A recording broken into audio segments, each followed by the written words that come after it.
monde! On se retrouve pour le bilan du mois de mai, on va parler lecture, on va parler jeux vidéo et on va parler évidemment séries. Et je pense que vous voyez déjà de quoi on va parler. Niveau lecture, j'ai commencé le mois de mai avec When the Moon Hatch, je crois que ça se dit comme ça. J'ai globalement pas aimé. Ce livre a vraiment fait grand bruit sur les réseaux, c'est pour ça que j'ai voulu le lire, même la cover, on m'a dit que ça parlait de dragons, donc c'était hyper vendeur, je me suis dit ah, allez super, ça va être trop bien. J'ai pas aimé. J'ai trouvé l'écriture extrêmement lourde, donc je sais pas comment vous avez fait pour réussir vraiment à le lire et à entrer dans l'histoire, mais personnellement ça m'a vraiment refroidi, j'ai vraiment galéré à le lire. Donc ça a été écrit par Sarah Parker, et je ne sais pas si c'est sa plume ou si c'est la traduction française qui rend le récit extrêmement lourd, mais c'était vraiment compliqué pour moi de me mettre dedans et de vraiment le lire. J'ai cru que j'allais vraiment le DNF, mais j'avais envie de savoir parce que je me suis dit peut-être que c'est le début. Comme c'est une saga, souvent le premier tome peut être assez compliqué parce que forcément on découvre le lore, etc. Mais vraiment là j'ai vraiment eu du mal.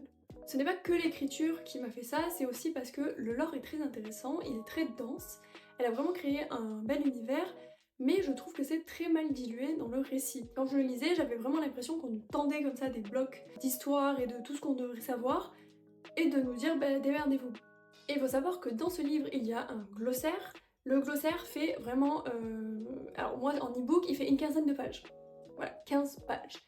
Donc imaginez quand on lit l'histoire à quel point ça peut être compliqué de lire en fait, et de comprendre en même temps si à chaque fois on doit retourner page 1 pour voir le glossaire. Quand il y a un glossaire, ça ne me dérange pas, mais à mon sens, s'il fait plus de 10 pages, au bout d'un moment, ça rend la lecture assez lourde et assez compliqué de devoir tout le temps aller voir, de retenir ce que c'est avec des descriptions qui font 4 lignes.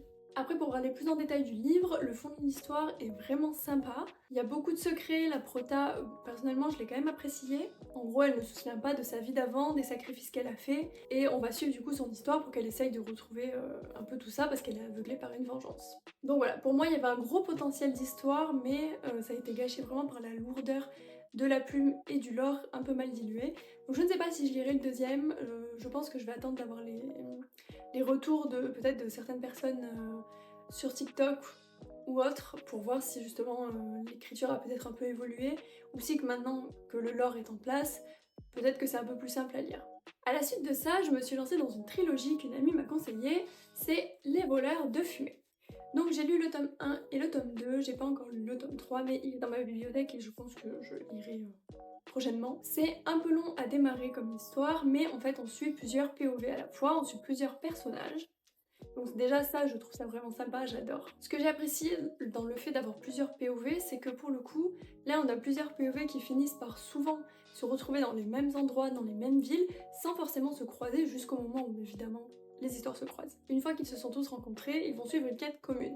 J'ai vraiment apprécié cette quête commune, ça m'a un peu fait penser au Seigneur des Anneaux, ils partent tous dans les contrées, etc. pour atteindre un but. Il y a aussi pas mal de morts dans ces bouquins et j'ai trouvé ça sympa parce que je trouve que c'est des morts utiles et surtout bien placés qui font avancer l'histoire et qui touchent nos personnages principaux. J'ai pas encore lu le dernier tome de la trilogie tout simplement parce que même si j'ai apprécié les 2 premiers livres, pour moi c'était loin quand même d'être un coup de cœur. Je trouve que ça manque de quelque chose, ça manque en tout cas d'entrain. Je sois vraiment emballée, donc je lirai quand même la fin parce que je me suis quand même attachée au personnage, tout ça, mais je pense que je le lirai un peu plus tard. Ensuite, j'ai lu une saga, j'ai lu Une braise sous la cendre, j'ai lu le tome 1, 2 et 3. Je n'ai pas encore lu le 4 parce que du coup j'ai lu tout à fait autre chose après, mais pareil, je le lirai plus tard. J'ai vraiment apprécié cette saga pour le coup. Je vais vous parler des 3 tomes un peu plus en détail, mais j'ai trouvé le tome 1 vraiment sympa. J'ai beaucoup aimé tout de suite le personnage de Layla et le personnage d'Elias. Je trouve qu'il y a beaucoup de réflexion, beaucoup de remise en question. Ça aborde des thèmes qui sont quand même assez durs, ça parle de violence, de torture, ça parle aussi de violence sexuelle. Bien qu'on n'assiste pas à ces scènes, il y a quand même... Enfin, ça en parle et c'est globalement dans le thème des livres. Je sais que c'est une saga young adulte. Pour moi, elle se situe vraiment entre le young adulte et l'adulte, parce que vu les thèmes abordés, pour moi, ce n'est pas vraiment young adulte, mais ça le reste quand même, parce que les personnages, même s'ils sont un peu approfondis, ils ne sont pas forcément autant explorés que dans un univers plus adulte. Ce que j'ai aussi aimé direct dans le premier tome, c'est que l'amour est évoqué, mais l'amour sous toutes ses formes, que ce soit l'amour d'amitié, la découverte de l'amour, le fait que certains pensent ne pas avoir le droit justement à recevoir de l'amour ou à le donner, au vu de tout ce qu'ils ont fait. Concernant le tome 2, je pense que c'est le tome que j'ai le plus apprécié, c'est celui où j'ai eu le plus de surprises. Je vais évidemment pas vous spoil, mais je trouve que voilà, il y a beaucoup de surprises dans ce tome. On voyage énormément d'ailleurs, on va de ville en ville, Enfin c'est vraiment sympa, on suit vraiment un voyage à travers les personnages. Et dans ce tome, on ressent beaucoup la souffrance d'un des personnages notamment. Et d'ailleurs, dans le tome 3, elle m'a un peu énervée, ce même personnage. Je peux pas trop en parler parce que j'ai pas envie de vous spoil, mais du coup, elle m'avait un peu... C'est un personnage qui m'a un peu saoulée. Mais bon, ça se lisait, j'ai vraiment apprécié le livre, mais globalement, j'ai moins apprécié le 3 quand même que le 1 et 2. Donc je vais lire le 4 parce que c'est quand même une saga que j'ai vraiment adorée. Et j'ai hâte de savoir la fin aussi, de comment ça va se terminer. Et je trouve que l'autrice, sa bataillère, justement, elle nous a mis beaucoup de surprises pour du young adulte. Certes, il y a des choses... C'est assez logique, il y a un déroulement assez classique du héros, tout ça dans le livre.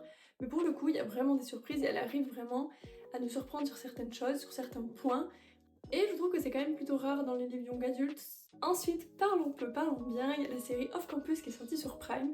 Je pense que vous n'avez pas pu passer à côté tellement il y a eu un engouement fou.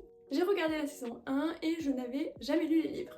Donc je me suis dit, je vais quand même les lire pour voir les différences parce que du coup j'avais vu quelques vidéos comme quoi, bon ça suit évidemment l'histoire, mais ils ont quand même changé pas mal de choses.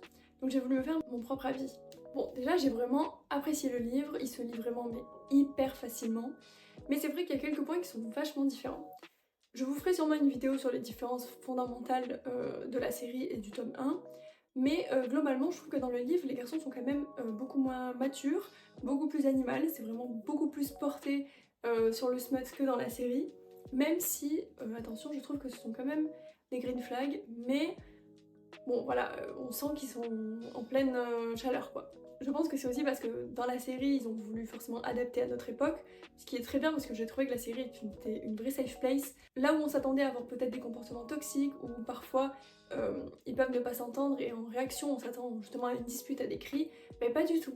Ça a été, franchement, c'est une série qui fait du bien, qui montre l'exemple sur comment les relations peuvent être, parce qu'on a souvent les relations toxiques qui sont représentées, mais finalement jamais une vraie relation saine. Qu'est-ce que c'est de se soutenir aussi quand ça va pas, qu'on peut avoir de propres problèmes tout en se soutenant. Aussi, dans le livre, on a évidemment le point de vue de Gareth et de Hannah, et c'est vrai que Gareth paraît beaucoup plus animal, mais c'est lui qui tombe amoureux en premier. C'est un peu différent quand même de la série, mais j'ai vraiment adoré, même si, bon, bah, vu que c'est sorti il y a plus d'une dizaine d'années le livre, il y a quand même des phrases où j'étais en mode on s'en passe, ça n'a pas d'utilité. En fait, c'est vachement cru dans le livre comparé à la série. Mais c'est surtout que je pense que je n'ai pas l'habitude de lire des livres purement de romance et encore moins de romance universitaire. À chaque fois que je lis de la romance, c'est quand même très souvent dans de la fantasy, donc forcément je pense que mon avis est un peu biaisé parce que je n'ai juste pas l'habitude.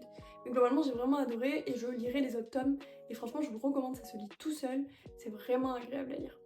La dernière chose dont je voulais vous parler, c'est un jeu vidéo. C'est un petit jeu que vous pouvez trouver sur Steam pour la modique somme de 6 €, vous n'allez pas vous ruiner. Ça s'appelle Librarian Tidy Up The Arcane Library. Donc comme j'ai dit, c'est un petit jeu sur Steam qui coûte 6 €, c'est un jeu qui est en anglais, mais vous pouvez télécharger un mode pour que tout le jeu soit en français. Je vous mettrai le lien en description si vous voulez, c'est gratuit, vous avez juste à le mettre dans votre fichier du jeu. Tout est expliqué sur le site web de toute façon. Donc c'est un jeu où en fait on arrive dans l'Arcane Library, c'est une librairie où il y a 3000 livres, et en fait tout est en bazar, tout est tombé, bref il y a un petit être qui est passé par là et qui a mis le bordel tout simplement dans la bibliothèque. Et vous allez devoir ranger les 3000 livres par catégorie. Alors je sais que dit comme ça, soit vous aimez soit vous détestez, moi j'adore le rangement, j'aime bien quand tout est carré. Donc j'avoue que j'ai trouvé ça vraiment fun, j'ai fini le jeu en 6 heures, mais j'ai trouvé ça vraiment sympa, enfin pour le coup moi j'ai vraiment adoré, juste c'est dommage qu'il n'y ait qu'une salle et que du coup bah, au bout de 3000 livres il n'y a pas de suite tout simplement.